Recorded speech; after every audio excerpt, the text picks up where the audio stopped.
ನೋಡಿ, ಭಾರತದ ಸಂವಿಧಾನ ಅಂತಂದ್ರೆ ಏನು? ಭಾರತದ ಸಂವಿಧಾನ ಅಂತಂದ್ರೆ ಏನು?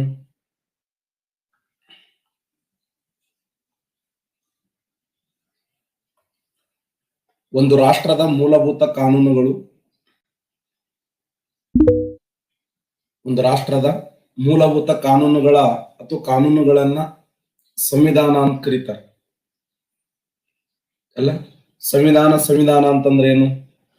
ಒಂದು ರಾಷ್ಟ್ರದ ಮೂಲಭೂತ ಕಾನೂನುಗಳನ್ನ ಆ ರಾಷ್ಟ್ರದ ಸಂವಿಧಾನ ಅಂತೇಳಿ ಕರೆಯಲ್ಪಡ್ತಾರೆ. ಯಾವುದೇ ಒಂದು ದೇಶದ ಮೂಲಭೂತ ಕಾನೂನುಗಳು ಶಾಸಕಾಂಗ, ಕಾರ್ಯಾಂಗ, ನ್ಯಾಯಾಂಗಗಳನ್ನು ಒಳಗೊಂಡಿರ್ತಕ್ಕಂಥ ಸಮೂಹ ಅಥವಾ ಕಾನೂನುಗಳ ಸಂಗಮವನ್ನ, ಕಾನೂನುಗಳ ಸಮೂಹವನ್ನ ಸಂವಿಧಾನ ಅಂತ ಹೇಳಿ ಕರೀತೀವಿ. ಹಾಗಾದ್ರೆ ಸಂವಿಧಾನ ಅನ್ನುವಂತ ಪರಿಕಲ್ಪನೆ ಇವತ್ತಿಂದಲ್ಲ, ಪ್ರಾಚೀನ ಕಾಲದಿಂದಲೂ ಸಂವಿಧಾನದ ಪರಿಕಲ್ಪನೆಯನ್ನು ಮೂಡ್ತಾ ಬಂತು. ಸಿಂಧೂ ನಾಗರಿಕತೆಯಲ್ಲಿ ಎಂತ ಒಂದು ಆಡಳಿತ ವ್ಯವಸ್ಥೆ ಇತ್ತು ಅಂತಂದ್ರೆ, ಎಂತ ಆಡಳಿತ ವ್ಯವಸ್ಥೆ ಇತ್ತು? ಗ್ರಾಮಾಡಳಿತ ಅಥವಾ ನಗರಾಡಳಿತ?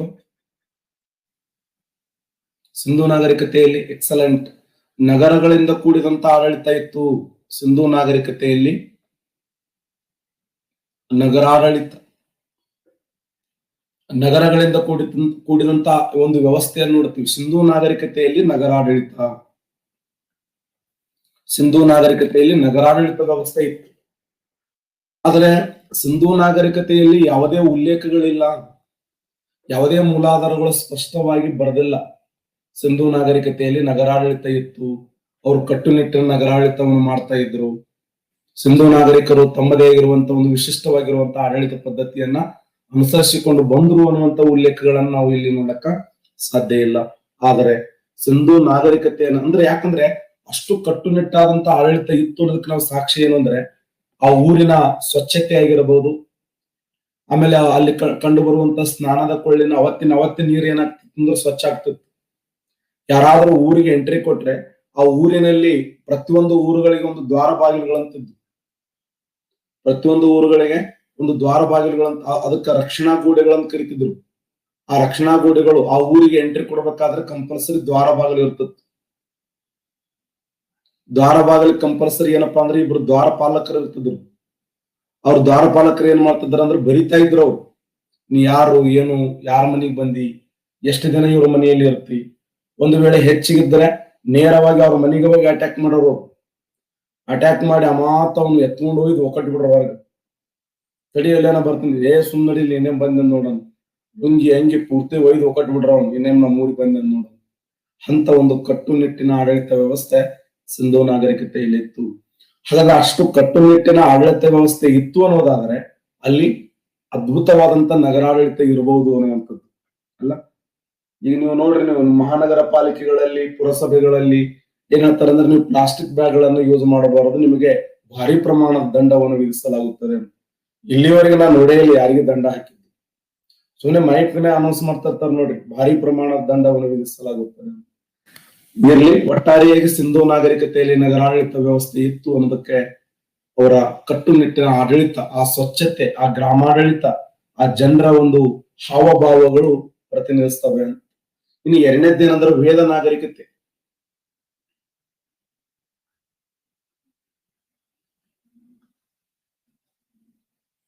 ಮತ್ತು ವೇದ ನಾಗರಿಕತೆಯಲ್ಲಿ ಈ ಒಂದು ಕಾನೂನುಗಳ ಸಂಗಮ ಇತ್ತು. ವೇದ ನಾಗರಿಕತೆಯಲ್ಲಿ ಸಂವಿಧಾನದ ಪರಿಕಲ್ಪನೆ ಇತ್ತು. ವೇದ ನಾಗರಿಕತೆಯಲ್ಲಿ ಸಭಾ ಮತ್ತು ಸಮಿತಿಗಳಿದ್ದವು. ಸಭಾ ಮತ್ತು ಸಮಿತಿ ಅಲ್ಲ, ಆಡಳಿತದ ವ್ಯವಸ್ಥೆಯನ್ನು ನೋಡಿಕೊಳ್ಳುವಂತ ಉದ್ದೇಶಕ್ಕಾಗಿ ಎರಡು ಗುಂಪುಗಳಿದ್ದವು, ಎರಡು ಸಮೂಹಗಳಿದ್ದವು, ಒಂದು ಸಭಾ, ಇನ್ನೊಂದು ಸಮಿತಿ. ಸಭಾ ಯಾರಿಂದ ಕೂಡಿದಂಥದ್ದು? ವಿಧಾತ ಅಂತಿತ್ತು, ಎಷ್ಟ್ರ ಅದು. ಸಭಾ ಹಿರಿಯರಿಂದ ಕೂಡಿದಂತ ಗುಂಪು, ಅದು ಹಿರಿಯರಿಂದ ಕೂಡಿದಂತ ಗುಂಪು. ಸಮಿತಿ ಅಂದ್ರೆ ಅದು ಕಿರಿಯರಿಂದ ಕೂಡಿದಂತ ಗುಂಪು. ನೋಡಿ, ಸಭಾ ಎಂದರೆ ಹಿರಿಯರಿಂದ ಕೂಡಿದ ಗುಂಪಾದರೆ ಸಮಿತಿ ಅನ್ನೋದು ಕಿರಿಯರಿಂದ ಕೂಡಿದಂತ ಸಮೂಹ. ಸಿಂಧೂ ನಾಗರಿಕತೆಯಲ್ಲಿ ನಗರಾಡಳಿತ ಪದ್ಧತಿಗೆ ಜಾರಿಯಲ್ಲಿದ್ದರೆ ವೇದ ನಾಗರಿಕತೆಯಲ್ಲಿ ಗ್ರಾಮಾಡಳಿತ ಪದ್ಧತಿ ಜಾರಿಯಲ್ಲಿತ್ತು. ಗ್ರಾಮ ಪದ್ಧತಿ ಅಂತ ಕರೀತಾರೆ. ಗ್ರಾಮಾಡಳಿತ ಅಥವಾ ಗ್ರಾಮ ಸಮುದಾಯಗಳು ಜಾರಿಯಲ್ಲಿದ್ದವು. ಗ್ರಾಮ ಪದ್ಧತಿ ಅಥವಾ ಗ್ರಾಮಾಡಳಿತಗಳು. ವೇದ ನಾಗರಿಕತೆಯಲ್ಲಿ ಗ್ರಾಮ ಪದ್ಧತಿ ಇದ್ದರೆ ಇಲ್ಲಿ ಸಭಾ ಮತ್ತು ಸಮಿತಿಗಳನ್ನುವಂತ ಗುಂಪು ಸಮೂಹ ಇದ್ದವು. ಸಭಾ ಎಂದರೆ ಹಿರಿಯರಿಂದ ಕೂಡಿದಂತ ಗುಂಪಾದರೆ ಸಮಿತಿ ಎಂದರೆ ಕಿರಿಯರಿಂದ ಕೂಡಿರ್ತಕ್ಕಂಥ ಗುಂಪು. ಸಭಾ ಎಂದರೆ ಹಿರಿಯರಿಂದ ಕೂಡಿದರೆ ಸಮಿತಿ ಅನ್ನೋದು ಕಿರಿಯರಿಂದ ಕೂಡಿದಂತ ಸಮೂಹ. ಇವರು ಸಭಾ ಅನ್ನುವಂಥದ್ದು ಇವತ್ತಿನ ರಾಜ್ಯಸಭೆ ಅಂತ ಕರಿತೀವಿ. ಸಮಿತಿ ಅನ್ನೋದು ಇವತ್ತಿನ ಲೋಕಸಭೆ. ರಾಜ್ಯ ವಿಧಾನ ಮಂಡಲದಲ್ಲಿ ಸಭಾ ಅನ್ನೋದು ವಿಧಾನ ಪರಿಷತ್ತು, ಸಮಿತಿ ಅನ್ನೋದು ವಿಧಾನಸಭೆ. ಇಲ್ಲಿ MLC ಗಳಿದ್ರೆ ಇಲ್ಲಿ MLA ಗಳು ಇರ್ತಾರೆ. ಇಲ್ಲಿ ಅಲ್ಲ ರಾಜ್ಯಸಭೆ ಮತ್ತು ಲೋಕಸಭೆ ಅಂತ ಹೇಳಿ ಕರೆಯಲ್ಪಡ್ತೀವಿ ನಾವು. ಎಂಪಿಗಳು.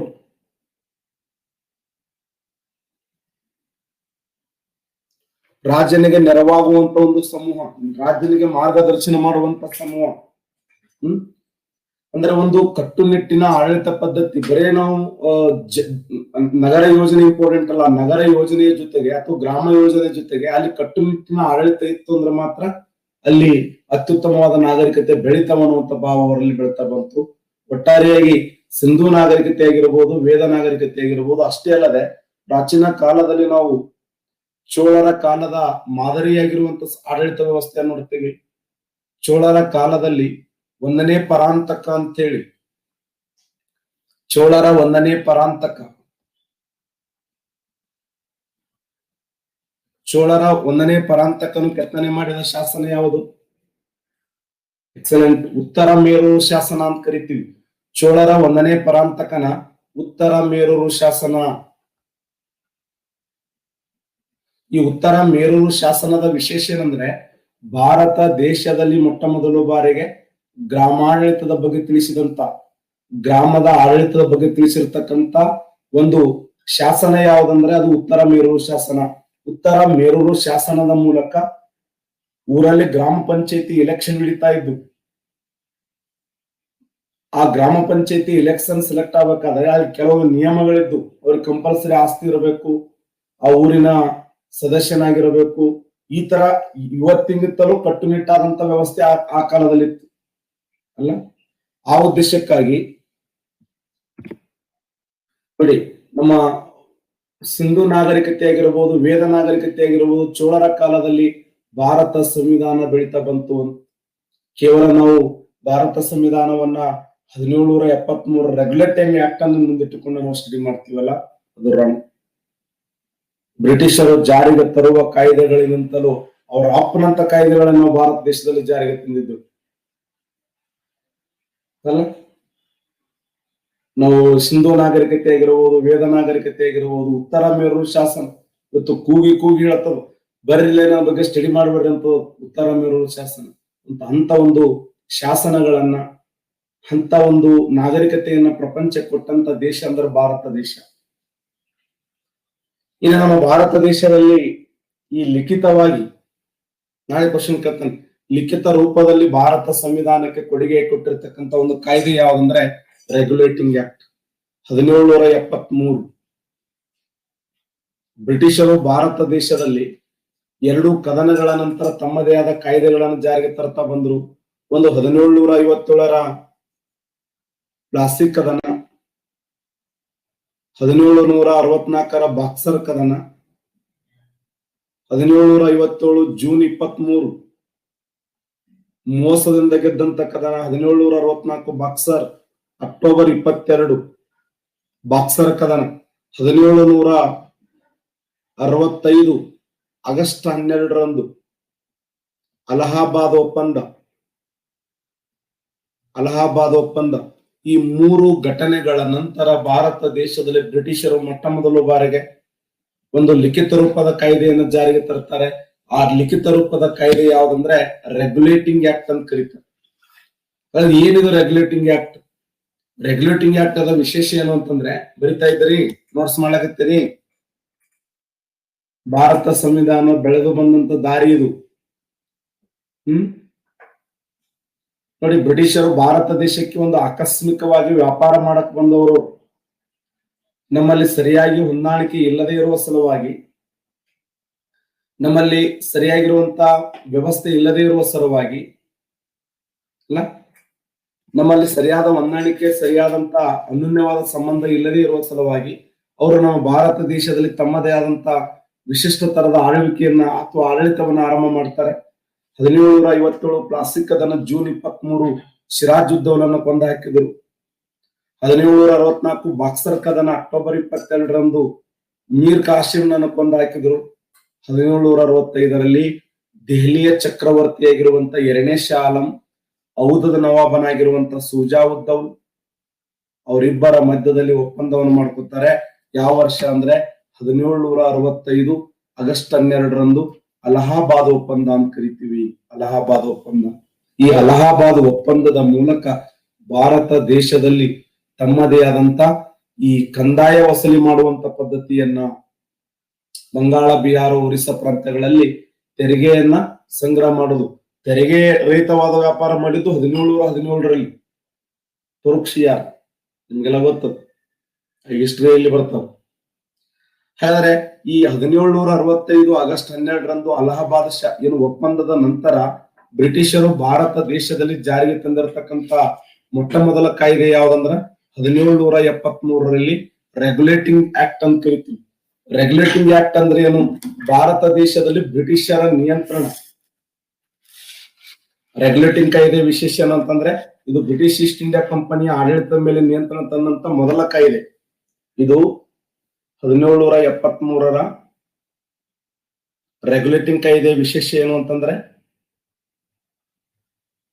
ರೆಗ್ಯುಲೇಟಿಂಗ್ ಕಾಯ್ದೆ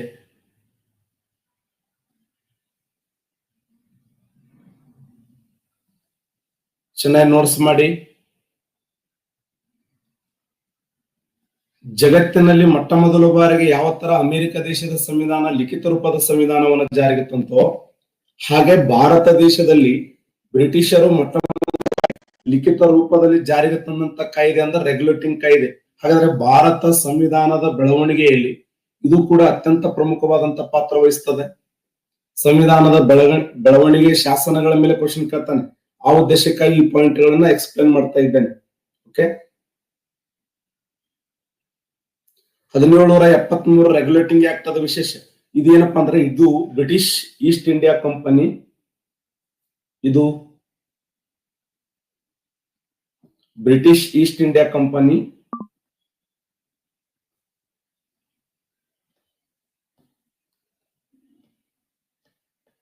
ಇಂಡಿಯಾ ಕಂಪನಿ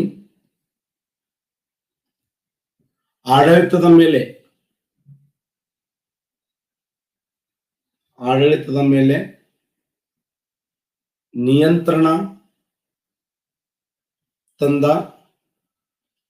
ಮೊದಲ ಕಾಯ್ದೆಯಾಗಿದೆ.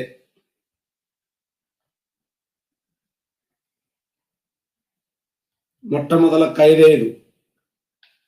1773 ರೆಗ್ಯುಲೇಟಿಂಗ್ ಕಾಯ್ದೆ ವಿಶೇಷ ಏನಂದ್ರೆ ಇದು ಬ್ರಿಟಿಷ್ ಈಸ್ಟ್ ಇಂಡಿಯಾ ಕಂಪನಿ ಆಡಳಿತದ ಮೇಲೆ ನಿಯಂತ್ರಣ ತಂದಂತ ಮೊದಲ ಕಾಯ್ದೆ. ಇದು ಭಾರತದ ಸಂವಿಧಾನಾತ್ಮಕ ಬೆಳವಣಿಗೆಯಲ್ಲಿ ಇತಿಹಾಸದಲ್ಲಿ ಪ್ರಥಮ ಮೈಲುಗಲ್ಲು ಅಂತ ಕರಿತೀವಿ. ಭಾರತ ಸಂವಿಧಾನದ ಇತಿಹಾಸದಲ್ಲಿ ಮೊಟ್ಟ ಮೊದಲ ಬಾರಿಗೆ ಲಿಖಿತ ದಾಖಲೆಯಾಗಿದೆ. ಭಾರತದ ಸಂವಿಧಾನದ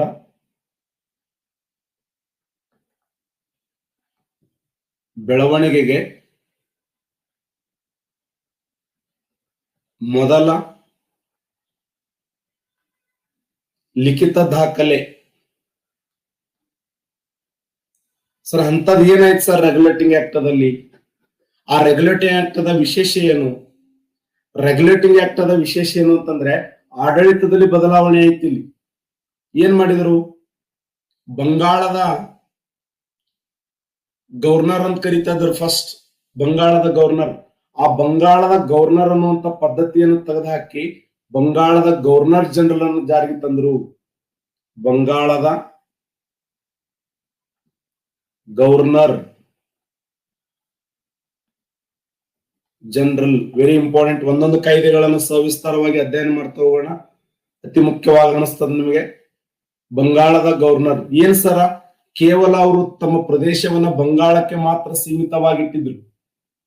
ಕೇವಲ ಬಂಗಾಳದಲ್ಲಿ ಮಾತ್ರ ತಮ್ಮ ಸಾಮ್ರಾಜ್ಯವನ್ನು ಕಟ್ಟುವಂತ ವಿಚಾರ ಮಾಡಿದ್ರು. ಆ ಬಂಗಾಳದಲ್ಲಿ ಗವರ್ನರ್ ಹುದ್ದೆ ಸೃಷ್ಟಿ ಆಗ್ತದೆ.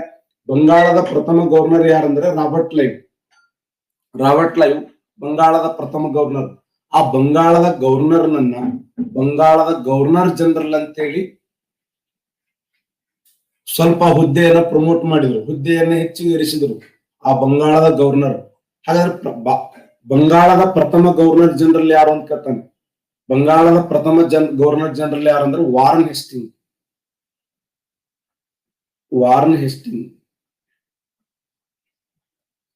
ವಾರನ್ ಹೆಸ್ಟಿಂಗ್ಸ್ ನೆನ್ಪಿಡಿ. ಬಂಗಾಳದ ಪ್ರಥಮ ರಾಜ್ಯಪಾಲ ಯಾರು ಅಂದ್ರೆ ರಾಬರ್ಟ್ ಕ್ಲೈವ್. ಬಂಗಾಳದ ಪ್ರಥಮ ರಾಜ್ಯಪಾಲ, ಬಂಗಾಳದ ಪ್ರಥಮ ಗವರ್ನರ್ ಯಾರು ಅಂತ ಕೇಳ್ತಾನೆ. ಬಂಗಾಳದ ಪ್ರಥಮ ಗವರ್ನರ್ ಯಾರಂದ್ರೆ ರಾಬರ್ಟ್ ಕ್ಲೈವ್.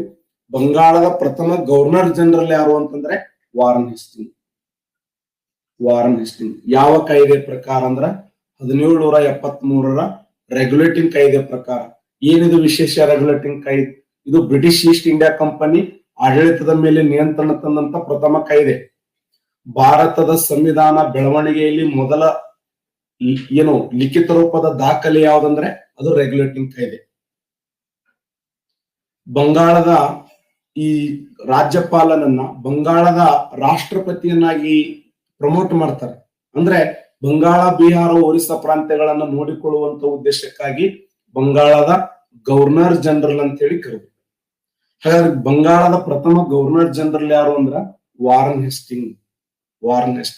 ಮತ್ತೆ ಈ ಒಂದು 1773 ಕಾಯ್ದೆ ಇನ್ನೊಂದು ವಿಶೇಷ ಏನಂತಂದ್ರೆ, ಇನ್ನೊಂದು ವಿಶೇಷ ಏನು ಅಂತಂದ್ರೆ, ಭಾರತ ದೇಶದಲ್ಲಿ ಮೊಟ್ಟ ಮೊದಲ ಬಾರಿಗೆ ಸುಪ್ರೀಂ ಕೋರ್ಟ್ ಅನ್ನು ಸ್ಥಾಪನೆ ಮಾಡಲಾಯಿತು 1774. ಎಲ್ಲಿ? ಕಲ್ಕತ್ತಾದಲ್ಲಿ ಸುಪ್ರೀಂ ಕೋರ್ಟ್ ಅನ್ನು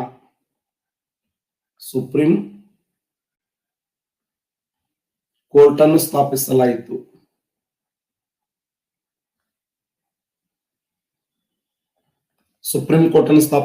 ಹಾಗಾದ್ರೆ 1773 ಸುಪ್ರೀಂ ಕೋರ್ಟಿನ ಮೊದಲ ಮುಖ್ಯ ನ್ಯಾಯಾಧೀಶರಾಗಿ ಅಧಿಕಾರ ಸ್ವೀಕಾರ ಮಾಡಿದವರು ಎಕ್ಸಲೆಂಟ್ ಸರ್ ಎಲಿಜಾ ಇಂಪೆ. ಬರ್ಕೋಬೇಕು, ಸರ್ ಎಲಿಜಾ ಇಂಪೆ. ಸುಪ್ರೀಂ ಕೋರ್ಟಿನ ಮೊಟ್ಟ ಮೊದಲ ಮುಖ್ಯ ನ್ಯಾಯಾಧೀಶರಾಗಿ ಆಯ್ಕೆಯಾದವರು ಯಾರಂದ್ರ ಸರ್ ಎಲಿಜಾ ಇಂಪೆ. ಹಿಂಗೂ ಕೇಳ್ತಾನೆ, ಸ್ವತಂತ್ರ ಭಾರತದ ಮೊದಲ ಸುಪ್ರೀಂ ಕೋರ್ಟ್ ಸ್ಥಾಪನೆಯಾಗಿದ್ದೆ ಯಾವಾಗ? ಸ್ವತಂತ್ರ ಭಾರತದ ಎಕ್ಸಲೆಂಟ್ 1950. 1950 ಜನವರಿ 28. 1950 ಜನವರಿ 28ರಂದು ಏನು ವಿಶೇಷ ಅಂತಂದ್ರೆ, ಸುಪ್ರೀಂ ಕೋರ್ಟಿನ ಸ್ವತಂತ್ರ ಭಾರತದ ಮೊಟ್ಟ ಮೊದಲ ಬಾರಿಗೆ ಸುಪ್ರೀಂ ಕೋರ್ಟ್ ಸ್ಥಾಪನೆಯಾಗಿದ್ದು 1950 ಜನವರಿ 28ರಂದು. ಎಚ್.ಜೆ. ಕನಯ್ಯ ಅಥವಾ ಕಾನಿಯ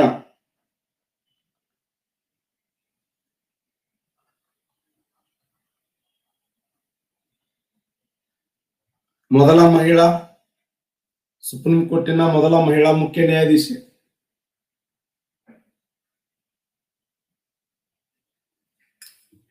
ಫಾತಿಮಾ ಬೀಬಿ. ನೋಡಿ, 1773 ರೆಗ್ಯುಲೇಟಿಂಗ್ ಆಕ್ಟ್ ಭಾರತ ದೇಶದ ಇತಿಹಾಸದಲ್ಲಿ ಬ್ರಿಟಿಷ್ ಆಡಳಿತದಲ್ಲಿ ಜಾರಿಗೆ ಬಂದಿರತಕ್ಕಂತ ಮೊಟ್ಟ ಮೊದಲ ಲಿಖಿತ ರೂಪದ ದಾಖಲೆ ಯಾವ್ದನ್ನ ರೆಗ್ಯುಲೇಟಿಂಗ್ ಕಾಯ್ದೆ. ರೆಗ್ಯುಲೇಟಿಂಗ್ ಕಾಯ್ದೆಯ ವಿಶೇಷ ಏನಂದ್ರೆ, ಇದು ಬ್ರಿಟಿಷ್ ಈಸ್ಟ್ ಇಂಡಿಯಾ ಕಂಪನಿ ಆಡಳಿತದ ಮೇಲೆ ನಿಯಂತ್ರಣ ತಂದಂತ ಮೊದಲ ಕಾಯ್ದೆ. ಪಾಯಿಂಟ್ ನಂಬರ್ 2, ಭಾರತ ಸಂವಿಧಾನದ ಬೆಳವಣಿಗೆಗೆ ಮೊದಲ ಲಿಖಿತ ರೂಪದ ದಾಖಲೆ. ಪಾಯಿಂಟ್ ನಂಬರ್ 3, ಬಂಗಾಳದ ರಾಜ್ಯಪಾಲನನ್ನ, ಬಂಗಾಳದ ಗವರ್ನರ್ ಜನರಲ್ ಅಂತ ಹೇಳಿ ಆ ಹುದ್ದೆಯನ್ನ ಪ್ರಮೋಟ್ ಮಾಡಿದ್ರು. ಹಾಗಾದ್ರೆ ಬಂಗಾಳದ ಪ್ರಥಮ ಗವರ್ನರ್ ಜನರಲ್ ಯಾರು ಅಂತಂದ್ರೆ ವಾರನ್ ಹೆಸ್ಟಿಂಗ್. 1774 ಕಲ್ಕತ್ತಾದಲ್ಲಿ ಸುಪ್ರೀಂ ಕೋರ್ಟ್ ಅನ್ನು ಸ್ಥಾಪಿಸಲಾಯಿತು. ಸುಪ್ರೀಂ ಕೋರ್ಟಿನ ಮೊದಲ ಮುಖ್ಯ ನ್ಯಾಯಾಧೀಶರಾಗಿ ಸೆಲೆಕ್ಟ್ ಆದವರು ಯಾರು ಅಂತಂದ್ರೆ ಸರ್ ಎಲಿಜಾ ಇಂಪೆ. ನಾಳೆ ಹಿಂಗೂ ಕೇಳ್ತಾರೆ, ಸ್ವತಂತ್ರ ಭಾರತದಲ್ಲಿ ಮೊದಲ ಬಾರಿಗೆ ಸುಪ್ರೀಂ ಕೋರ್ಟ್ ಸ್ಥಾಪನೆಯಾಗಿದ್ದು 1950 ಜನವರಿ 28ರಂದು. ಅದರ ಮೊದಲ ಮುಖ್ಯ ನ್ಯಾಯಾಧೀಶರಾಗಿ ಸೆಲೆಕ್ಟ್ ಆದವರು ಯಾರಂದ್ರೆ ಎಚ್.ಜೆ. ಕಾನಿಯಾ. ಹಾಗಾದ್ರೆ ಪ್ರಸ್ತುತ ಸುಪ್ರೀಂ ಕೋರ್ಟಿನಲ್ಲಿ ಎಷ್ಟು ಜನ ನ್ಯಾಯಾಧೀಶರದಾರೆ? ಎಕ್ಸಲೆಂಟ್, 34 ಜನ ನ್ಯಾಯಾಧೀಶರು. ನೋಡಿ, 33 ಜನ ನ್ಯಾಯಾಧೀಶರು ಪ್ಲಸ್ ಒಬ್ಬ ಮುಖ್ಯ ನ್ಯಾಯಾಧೀಶ. ಪ್ರಸ್ತುತ ಭಾರತದ ಸುಪ್ರೀಂ ಕೋರ್ಟಿನ ಮುಖ್ಯ ನ್ಯಾಯಾಧೀಶರು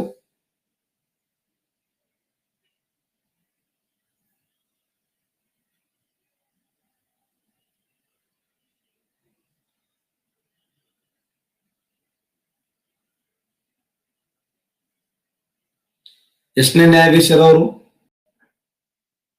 ಎಕ್ಸಲೆಂಟ್. 124ನೇ ವಿಧಿ ನೋಡಿ, 124. ಹೈಕೋರ್ಟ್, ಸುಪ್ರೀಂ ಕೋರ್ಟಿನ ಅಪೋಸಿಟ್ ಹೈಕೋರ್ಟ್. ಶಬಾಷ್. 214. ಸಂವಿಧಾನದ 214ನೇ ವಿಧಿ, ಭಾರತ ಸಂವಿಧಾನದ 214ನೇ ವಿಧಿ. ಹೈಕೋರ್ಟ್ ಅದ ಬಗ್ಗೆ ಮಾಹಿತಿಯನ್ನು ಕೊಟ್ರೆ ಸುಪ್ರೀಂ ಕೋರ್ಟ್ 124, 124ನೇ ವಿಧಿ ಸುಪ್ರೀಂ ಕೋರ್ಟ್. ಹೈಕೋರ್ಟ್ 214ನೇ ವಿಧಿ. ನೋಡಿ, ವೆರಿ ಇಂಪಾರ್ಟೆಂಟ್ ಪಾಯಿಂಟ್. 1773 ರೆಗ್ಯುಲೇಟಿಂಗ್ ಕಾಯ್ದೆಯ ವಿಶೇಷ ಅಂಶಗಳೆಲ್ಲ ಇವು. ಭಾರತ ಸಂವಿಧಾನಕ್ಕೆ ಪೂರಕವಾಗಿರುವಂತ ಮೊದಲ ಕಾಯ್ದೆ. ಇನ್ನು ಇದಾದ ನಂತರ ಇನ್ನೊಂದು ಕಾಯ್ದೆ ಜಾರಿಗೆ ಬಂತು. ನೆಕ್ಸ್ಟ್ ಕಾಯ್ದೆ ಯಾವ್ದಂದ್ರ 1813ರ ಚಾರ್ಟರ್ ಕಾಯ್ದೆ.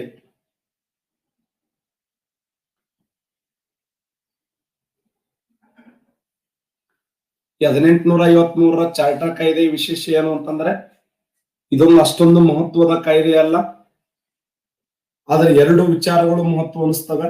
ಏನು ಅಂತಂದ್ರೆ, ಭಾರತದ ಜನರ ಭಾರತ ಜನರಿಗೆ ಶಿಕ್ಷಣ ನೀಡುವಂತ ಸಲುವಾಗಿ ಕ್ರೈಸ್ತ ಮಿಷನರಿಗಳಿಗೆ ಆಹ್ವಾನ ಕೊಟ್ಟು ಬರೀಪ್ಪ ಭಾರತ ದೇಶದ ಜನರಿಗೆ ನೀವು ನಾಗರಿಕ ತತ್ವಗಳನ್ನ ಬೋಧನೆ ಮಾಡುವಂತ ಬರ್ರಿ ಅಂತ ಕರೆದರು ಅಲ್ಲ.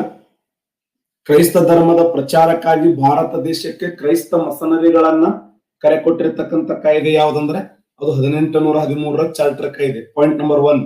ಪಾಯಿಂಟ್ ನಂಬರ್ 2 ಏನಂದ್ರೆ, ಶಿಕ್ಷಣವನ್ನ ಅಭಿವೃದ್ಧಿ ಮಾಡುವಂತ ಉದ್ದೇಶಕ್ಕಾಗಿ ಪ್ರತಿ ವರ್ಷ 1 ಲಕ್ಷ ರೂಪಾಯಿ ಅಮೌಂಟ್ ಅನ್ನ ಖರ್ಚು ಮಾಡಬೇಕು ಅಂತ. ಬಟ್ ಆ 1 ಲಕ್ಷ ರೂಪಾಯಿ ಅಮೌಂಟ್ ಅನ್ನು ಯಾರಿಗಾಗಿ ಖರ್ಚು ಮಾಡಬೇಕು? ದೇಶೀಯ ಶಿಕ್ಷಣಕ್ಕಾಗಿ ಖರ್ಚು ಮಾಡಬೇಕು ಅಥವಾ ಇಂಗ್ಲಿಷ್ ಶಿಕ್ಷಣಕ್ಕಾಗಿ ಖರ್ಚು ಮಾಡಬೇಕು? ಇದು ಸಮಸ್ಯೆ ಆಗಿ ಹೋಯ್ತು. ಎಲ್ಲಿಯವರೆಗೆ ಅಂದ್ರೆ 1834ರವರೆಗೆ ಇದು ಸಮಸ್ಯೆಯಾಗಿ ಉಳಿಯಿತು. ಬಟ್ 1834ರಲ್ಲಿ ಥಾಮಸ್ ಮೆಕಾಲೆ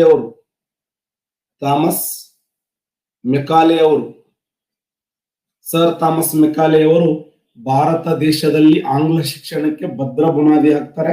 ಅದಕ್ಕೆ ಥಾಮಸ್ ಮೆಕಾಲೆ ಅವರನ್ನ ಭಾರತದ ಇಂಗ್ಲಿಷ್ ಶಿಕ್ಷಣದ ಪಿತಾಮಹ ಅಂತ ಕರೀತಾರೆ.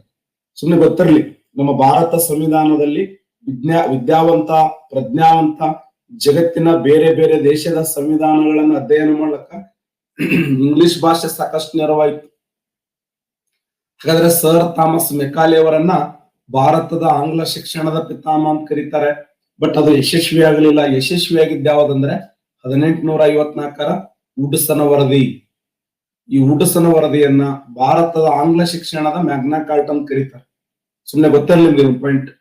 ವುಡ್ಸ್ ವರದಿಯನ್ನ ಭಾರತದ ಆಂಗ್ಲ ಶಿಕ್ಷಣದ ಮ್ಯಾಗ್ನಾ ಕಾರ್ಟ್. ಇದು ಕ್ವಶನ್ ಆಗಿದೆ ಸಾಕಷ್ಟು ಬಾರಿ. ಯಾವುದನ್ನ ಭಾರತದ ಆಂಗ್ಲ ಶಿಕ್ಷಣದ ಮ್ಯಾಗ್ನಾ ಕಾರ್ಟ್ ಎನ್ನುವರಂದ್ರೆ ವುಡ್ಸನ್ ವರದಿ. ವುಡ್ಸನ್ ವರದಿಯನ್ನ ಭಾರತದ ಆಂಗ್ಲ ಶಿಕ್ಷಣದ ಮ್ಯಾಗ್ನಾ ಕಾರ್ಟ್ ಅಂತ ಕರೆದ್ರೆ, ಸರ್ ಥಾಮಸ್ ಮೆಕಾಲೆ ಅವರನ್ನ ಭಾರತದ ಇಂಗ್ಲಿಷ್ ಶಿಕ್ಷಣದ ಪಿತಾಮಹ ಅಂತ ಕರೀತಾರೆ. 1813ರ ಕಾಯ್ದೆ ಬಗ್ಗೆ ಹೇಳ್ತಾ ಇದ್ದೇನೆ. ಈಗಾಗಲೇ ನಾನು 1773ರ ಚಾರ್ಟರ್ ಕಾಯ್ದೆನು ರೆಗ್ಯುಲೇಟಿಂಗ್ ಕಾಯ್ದೆ ಬಗ್ಗೆ ಎಕ್ಸ್ಪ್ಲೇನ್ ಮಾಡಿದ್ದೆ.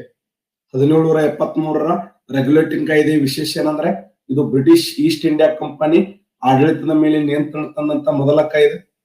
ಭಾರತದ ಸಂವಿಧಾನದ ಬೆಳವಣಿಗೆಯಲ್ಲಿ ಮೊದಲ ಲಿಖಿತ ರೂಪದ ದಾಖಲೆ. ಇದು ಬಂಗಾಳದ ಗವರ್ನರ್ ಜನರಲ್ ಅಂತೇಳಿ ಸೆಲೆಕ್ಟ್ ಮಾಡಲಾಯಿತು. ಬಂಗಾಳದ ಪ್ರಥಮ ಗವರ್ನರ್ ಜನರಲ್ ಯಾರಂದ್ರೆ ವಾರ್ನ್ ಹೇಸ್ಟಿಂಗ್. 1774ರಲ್ಲಿ ಕಲ್ಕತ್ತಾ ಸುಪ್ರೀಂ ಕೋರ್ಟ್ ಅನ್ನು ಸ್ಥಾಪನೆ ಮಾಡಲಾಯಿತು. ಸುಪ್ರೀಂ ಕೋರ್ಟಿನ ಮೊದಲ ಮುಖ್ಯ ನ್ಯಾಯಾಧೀಶಿಯಾಗಿ ಸರ್ ಎಲಿಜಾ ಇಂಪಿ ಅವರು ಸೆಲೆಕ್ಟ್ ಆದರು. ಅದಾದ ನಂತರ 1813ರ ಕಾಯ್ದೆ. ಈ 1813ರ ಚಾರ್ಟರ್ ಕಾಯ್ದೆ ವಿಶೇಷ ಏನಂದ್ರೆ, ಈ ಕ್ರೈಸ್ತ ಮಿಷನರಿಗಳನ್ನ ಭಾರತ ದೇಶಕ್ಕೆ ಆಹ್ವಾನ ಕೊಡಲಾಯಿತು. ಇಲ್ಲಿ ಸರ್ ಥಾಮಸ್ ಮೆಕಾಲೆ ಅವರು ಇಂಗ್ಲಿಷ್ ಶಿಕ್ಷಣಕ್ಕೆ ಮಹತ್ವವನ್ನು ಕೊಟ್ಟರು. ಇದಾದ ನಂತರ 1833ರ ಇನ್ನೊಂದು ಚಾರ್ಟರ್ ಕಾಯ್ದೆ ಜಾರಿಗೆ ಬಂತು.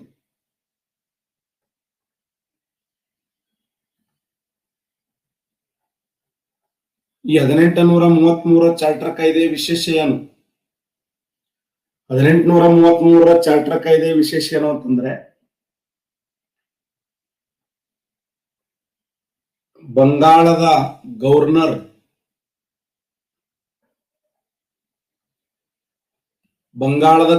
ಜನರಲ್ ಅನ್ನ ಯಾವ ಹುದ್ದೆಗೆ ಪ್ರಮೋಟ್ ಮಾಡಿದ್ರು ಅಂದ್ರೆ ಭಾರತದ ಹುದ್ದೆಗೆ ಪ್ರಮೋಟ್ ಮಾಡಿದ್ರು. ಭಾರತದ ಗವರ್ನರ್ ಜನರಲ್ ಹುದ್ದೆಗೆ ಪ್ರಮೋಟ್ ಮಾಡಿದ್ರು. ಹಾಗಾದ್ರೆ 1833ರ ಈ ಒಂದು ತೃತೀಯ ಚಾರ್ಟರ್ ಕಾಯ್ದೆಯ ವಿಶೇಷ ಏನು ಅಂತಂದ್ರೆ, ಬಂಗಾಳದ ಗವರ್ನರ್ ಜನರಲ್ ಹುದ್ದೆಯನ್ನು ಏನ್ ಮಾಡಿದಾರ ಅಂತಂದ್ರೆ ಭಾರತದ ಗವರ್ನರ್ ಜನರಲ್ ಹುದ್ದೆಗೆ ಪ್ರಮೋಟ್ ಮಾಡಿದರು. ನೋಡಿ, ಸ್ವಲ್ಪ ಯಾವ ತರ ವಿಸ್ತರಿಸ್ತಾ ಬಂದ್ರು. ಭಾರತ ಸಂವಿಧಾನದಲ್ಲಿ ಈ ಕಾಯ್ದೆಯ ವಿಶೇಷ ಏನಂದ್ರೆ ಡೆವಲಪ್ಮೆಂಟ್ ಮಾಡ್ತಾ ಬಂದ್ರು.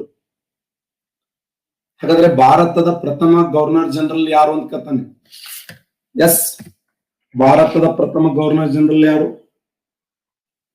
Excellent, lord William Bentinck. ನೋಡಿ, ಲಾರ್ಡ್ ವಿಲಿಯಂ ಬೆಂಟಿಂಕ್.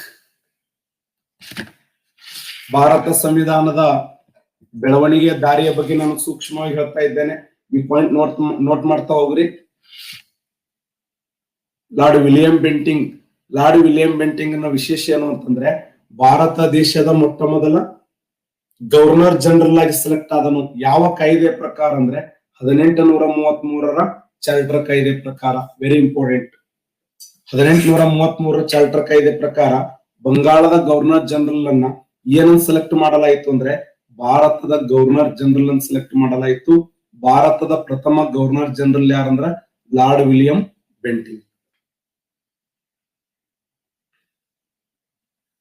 ನಿಮ್ಗೆಲ್ಲ ಗೊತ್ತದ ಲಾರ್ಡ್ ವಿಲಿಯಂ ಬೆಂಟಿಂಕ್ ಅವರ ಅತಿ ದೊಡ್ಡ ಸಾಧನೆ ಏನು ಅಂದ್ರೆ, ಭಾರತ ದೇಶದಲ್ಲಿ ಅವರ ಅತಿ ದೊಡ್ಡ ಸಾಧನೆ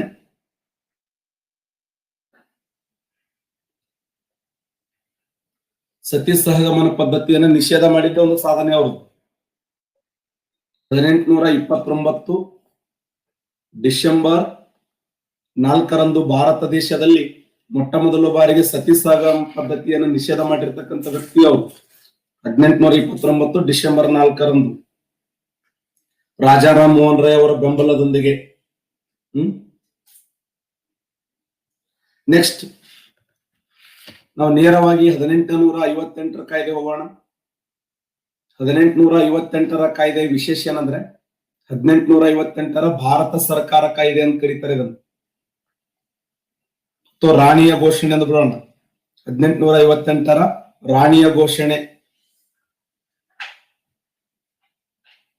ರಾಣಿಯ ಘೋಷಣಾ ಪತ್ರ. ಈ 1858ರ ರಾಣಿಯ ಘೋಷಣೆಯನ್ನ ಏನಂತ ಕರೀತಾರೆ? ಯಾರು ಹೇಳ್ತಾರೆ?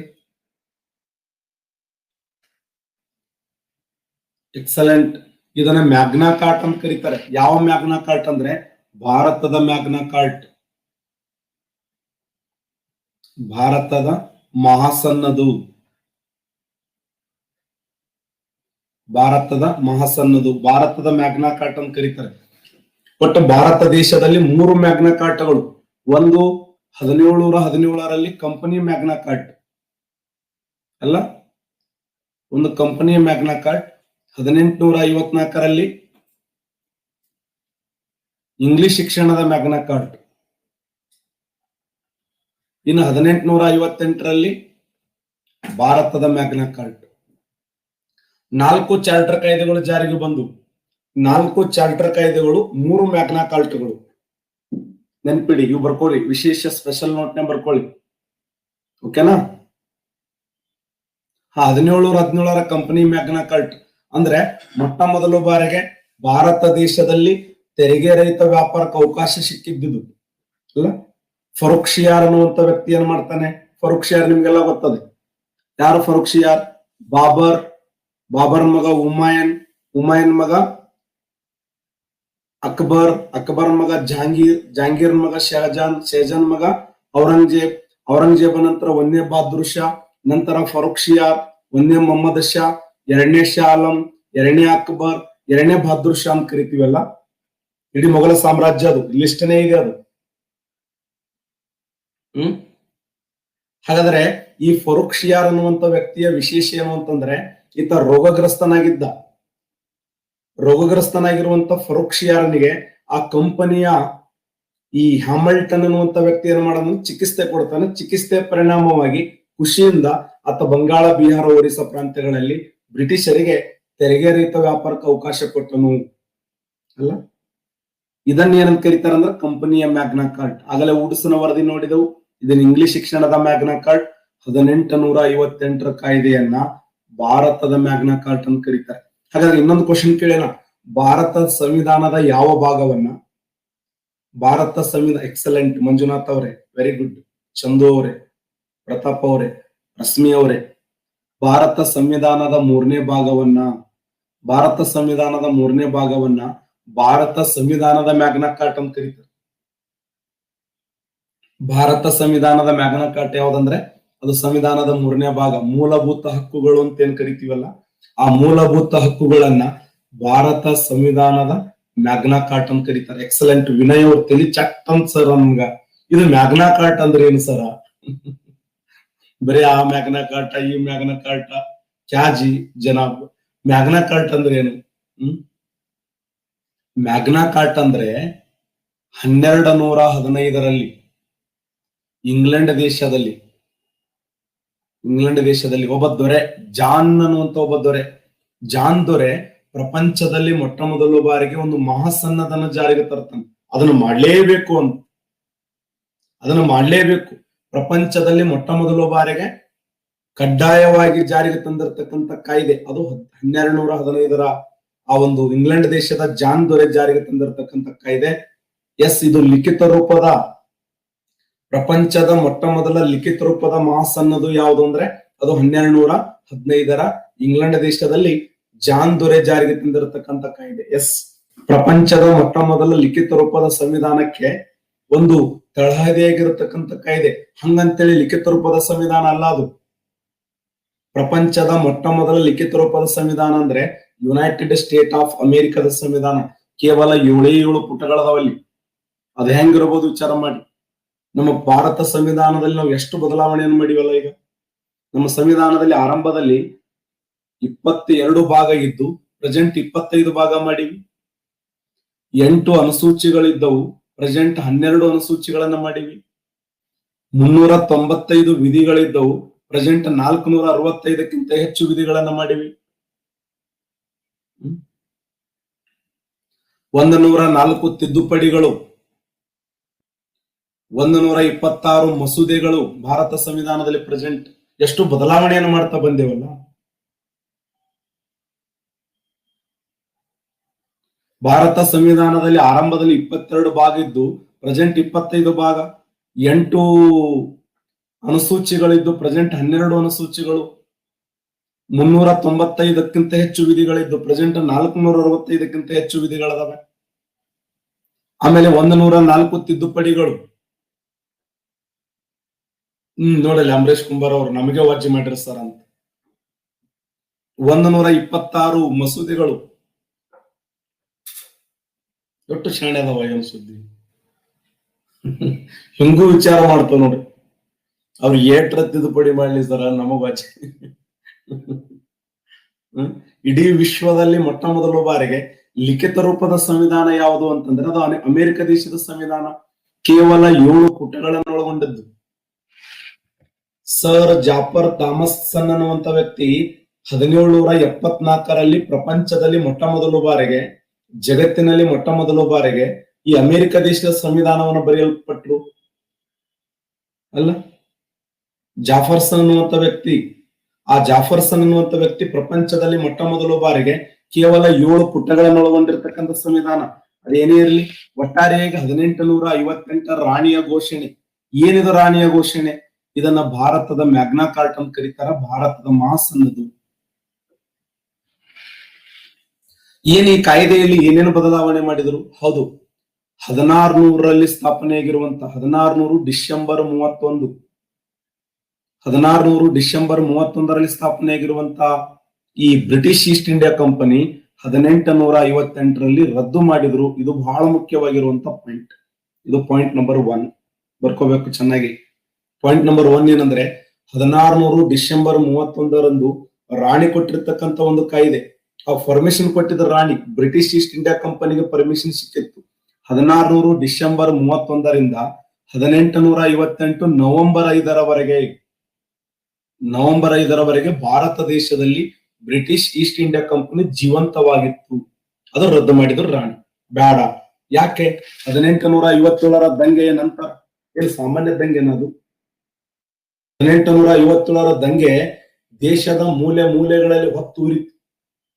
ಅವರ ದುರಾಡಳಿತ 1757ರಿಂದ 1857ರವರೆಗೆ 100 ವರ್ಷಗಳಲ್ಲಿ ಅವರು ಮಾಡಬಾರದು ಮಾಡಿದ್ರು ಅಲ್ಲ. ಅದಕ್ಕೆ ಪಶ್ಚಿಮ ಬಂಗಾಳದ ಆ ಬ್ಯಾರಕ್ಪುರದಲ್ಲಿ ಮಂಗಳ ಪಾಂಡೆ, ಉತ್ತರ ಪ್ರದೇಶದ ಮೀರತ್ದಲ್ಲಿ ಕುದಾಮ್ ಸಿಂಗ್, ದೆಹಲಿಯಲ್ಲಿ 2ನೇ ಬಹದ್ದೂರ್ ಶಾ ಮತ್ತು ಭಕ್ತ ಖಾನ್, ಕಾನ್ಪುರದಲ್ಲಿ ನಾನಾ ಸಾಹೇಬ್, ಝಾನ್ಸಿಯಲ್ಲಿ ರಾಣಿ ಲಕ್ಷ್ಮೀಬಾಯಿ, ಅಸ್ಸಾಮದಲ್ಲಿ ಮಣ್ಯರಾಮ ದತ್ತ, ಒಡಿಸ್ಸಾದಲ್ಲಿ ಸುರೇಂದ್ರ ಸಾಯಿ, ಮೀರತ್ದಲ್ಲಿ ಕುದಾಮ್ ಸಿಂಗ್, ಬರೇಲಿಯಲ್ಲಿ ಖಾನ್ ಬಹದ್ದೂರ್ ಖಾನ್, ಬಿಹಾರದ ಜಗದೀಶ್ಪುರದಲ್ಲಿ ಕುನ್ವರ್ ಸಿಂಗ್,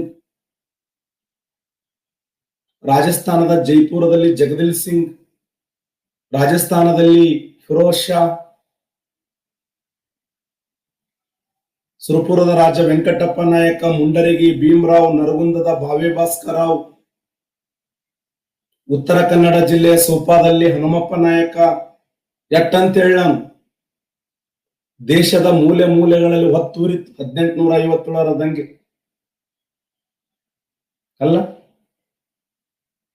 ಆ 1857ರ ದಂಗೆಯ ನಂತರ, 1857ರ ಪ್ರಥಮ ಸ್ವಾತಂತ್ರ್ಯ ಸಂಗ್ರಾಮದ ನಂತರ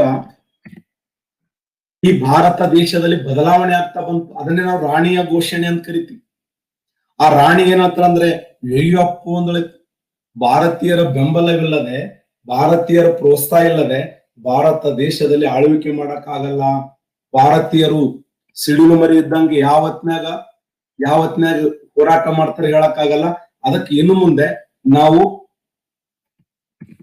ಅವ್ರಿಗೆ ಸಹಕಾರವನ್ನು ಕೊಟ್ಟು ಆಳ್ವಿಕೆ ಮಾಡೋಣ ಅಂತೇಳಿ 1600 ಡಿಸೆಂಬರ್ 31ರಿಂದ 1858 November 5 British East India company ರದ್ದಾಯ್ತು. Point number 1. ಇಲ್ಲಿ ಏನು ಹುದ್ದೆ ಇತ್ತಲ್ಲ, ಅದು ಭಾರತದ ಗವರ್ನರ್ ಜನರಲ್ ಹುದ್ದೆ ರದ್ದಾಗಿ ಯಾವ ಹುದ್ದೆ ಸೃಷ್ಟಿಯಾಯಿತು? ಎಕ್ಸಲೆಂಟ್, ವೈಸರಾಯರ ಹುದ್ದೆ ಸೃಷ್ಟಿಯಾಯಿತು. ವೈಸರಾಯರ ಹುದ್ದೆ ನೋಡಿ, ಭಾರತದ ಗವರ್ನರ್ ಜನರಲ್ ಹುದ್ದೆ ರದ್ದಾಗಿ ವೈಸರಾಯರ ಹುದ್ದೆ ಸೃಷ್ಟಿಯಾಯಿತು. ಭಾರತ ದೇಶದ ಮೊಟ್ಟ ಮೊದಲ ವೈಸರಾಯ ಯಾರು? ಶಬಾಷ್. ಭಾರತ ದೇಶದ ಮೊಟ್ಟ ಮೊದಲ ವೈಸರಾಯ ಯಾರು ಅಂದ್ರೆ ಲಾರ್ಡ್ ಕ್ಯಾನಿಂಗ್. ಒಟ್ಟ ನೆನಪಾರಬಾರದು, ಲಾರ್ಡ್ ಕ್ಯಾನಿಂಗ್. ಈತನ ಮೇಲೆ 3 ಪ್ರಶ್ನೆಗಳನ್ನ ಕೇಳ್ತಾನೆ. ಏನು? 1857ರ ಪ್ರಥಮ ಸ್ವಾತಂತ್ರ್ಯ ಸಂಗ್ರಾಮದಲ್ಲಿ ಯಾರಿದ್ರು ಅಂತ ಕೇಳ್ತಾನೆ. 1857ರ ಪ್ರಥಮ ಸ್ವಾತಂತ್ರ್ಯ ಸಂಗ್ರಾಮದಲ್ಲಿ ಭಾರತ ದೇಶದ ವೈಸರಾಯ ಯಾರಾಗಿದ್ರು ಅಂದ್ರ ಲಾರ್ಡ್ ಕ್ಯಾನಿಂಗ್. Point number 1. ಅಷ್ಟೇ ಅಲ್ಲದೆ ಭಾರತದ ಮೊದಲ ವೈಸರಾಯ ಯಾರು ಅಂದ್ರೆ ಲಾರ್ಡ್ ಕ್ಯಾನಿಂಗ್. ಭಾರತದ ಕೊನೆಯ ಗವರ್ನರ್ ಜನರಲ್ ಯಾರಂದ್ರೆ ಲಾರ್ಡ್ ಕ್ಯಾನಿಂಗ್.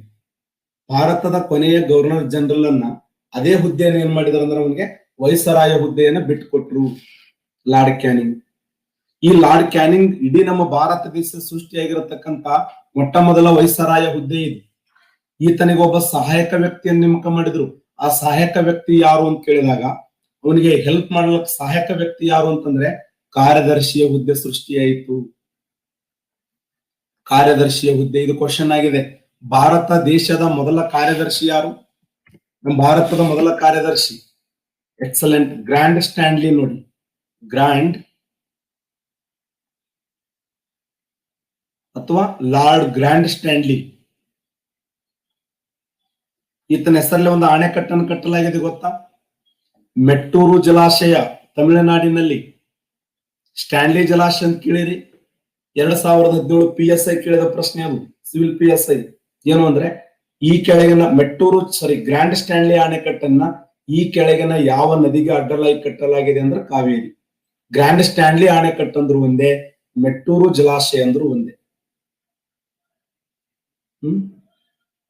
ನೋಡಿ ಊರ್ ಎಷ್ಟು ಚಂದ ಇದೆ ಅದು, ಮೆಟ್ಟೂರು ಅಂತ.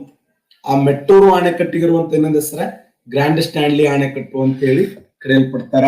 ಭಾರತದ ಮೊದಲ, ನಮ್ಮ ದೇಶದ ಮೊಟ್ಟ ಮೊದಲ ಈ ಕಾರ್ಯದರ್ಶಿ ಯಾರು ಅಂತ ಕೇಳಿದಾಗ ಗ್ರ್ಯಾಂಡ್ ಸ್ಟ್ಯಾನ್ಲಿ ಅಲ್ಲ. ಭಾರತ ದೇಶಕ್ಕೆ ಕ್ಯಾಬಿನೆಟ್ ಆಯೋಗ ಜಾರಿಗೆ ಬಂದಾಗ ಯಾರಿದ್ರು ಕಾರ್ಯದರ್ಶಿ?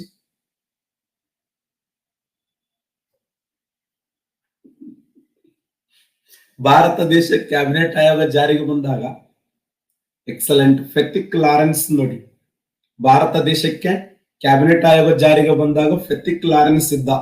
ಫೆಥಿಕ್ ಲಾರೆನ್ಸ್ ಕಾರ್ಯದರ್ಶಿ. ಇವೆಲ್ಲ ಕ್ವಶನ್ ಕೇಳ್ತಾನೆ. Pethick Lawrence. ಓಕೆ. ಇನ್ನು 1858 ಕಾಯ್ದೆ ನಂತರ ಇನ್ನೊಂದು ವಿಶಿಷ್ಟವಾದ ಕಾಯ್ದೆ 1909 ಮಿಂಟೋ ಮಾರ್ಲೆ ಸುಧಾರಣೆ ಅಂತ ಕರೀತಾರೆ. ಮಿಂಟೋ. ಓಕೆ. ಇನ್ನು 1858 ಕಾಯ್ದೆ ನಂತರ ಇನ್ನೊಂದು ವಿಶಿಷ್ಟವಾದ ಕಾಯ್ದೆ 1909 ಮಿಂಟೋ ಮಾರ್ಲೆ ಸುಧಾರಣೆ ಅಂತ ಕರೀತಾರೆ. ಮಿಂಟೋ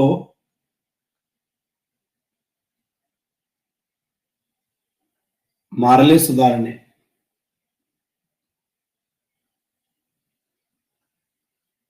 ಮಿಂಟೋ ಮಾರ್ಲೆ ಸುಧಾರಣೆ. ಇಲ್ಲಿ ಮಿಂಟೋ ಅನ್ನುವಂತ ವ್ಯಕ್ತಿ ಯಾರು ಅಂದ್ರೆ ಕಾರ್ಯದರ್ಶಿ.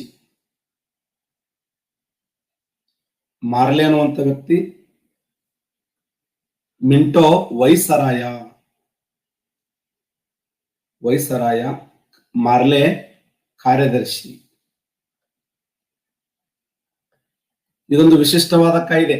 ಬ್ರಿಟಿಷ್ ಸರ್ಕಾರ ಜಾರಿಗೆ ತಂದಂತ 1909 ಕಾಯ್ದೆ ವಿಶೇಷ ಏನು? 1909 ಕಾಯ್ದೆ ವಿಶೇಷ ಏನಂದ್ರೆ ಇಲ್ಲಿ ಕೂಡ ಸಾಕಷ್ಟು ಬದಲಾವಣೆಯನ್ನು ಮಾಡ್ತಾ ಬಂದ್ರು. ನಿಮ್ಗೆ ಗೊತ್ತಿರಲಿ, 1905 ಲಾರ್ಡ್ ಕರ್ಜನ್ ಅವರು ಹಿಂದೂ ಮುಸಲ್ಮಾನರ ಮಧ್ಯದಲ್ಲಿ ಕೋಮು ಗಲಭೆಯನ್ನ ಬಿತ್ತುವಂತ ಉದ್ದೇಶವನ್ನು ಹೊಂದಿದ್ದ. 1905 ಅಕ್ಟೋಬರ್ 16 ಅಲ್ಲ, ಲಾರ್ಡ್ ಕರ್ಜನ್ ಏನ್ ಮಾಡ್ತಾನಂದ್ರೆ, ಲಾರ್ಡ್ ಕರ್ಜನ್ ಅನ್ನು ಏನಂತ ಕರೀತಾರೆ? ಬ್ರಿಟಿಷ್ ಔರಂಗಜೇಬ ಅಂತ ಕರೀತಾರೆ. ಯಾವ ವೈಸರಾಯನನ್ನ ಬ್ರಿಟಿಷ್ ಔರಂಗಜೇಬ ಎಂದು ಕರೆಯುತ್ತಾರೆ ಅಂತ ಕ್ವಶನ್ ಆಗಿದೆ. ಅವನನ್ನ ಏನಂತ ಕರೀತಾರಂದ್ರೆ ಔರಂಗಜೇಬ್. ಹಾಗಾದ್ರೆ ಬ್ರಿಟಿಷ್ ಔರಂಗಜೇಬ್ ಅಂತ ಕರೆದವ್ರು ಯಾರು ಅಂತ ಕ್ವಶನ್ ಆಗಿದೆ.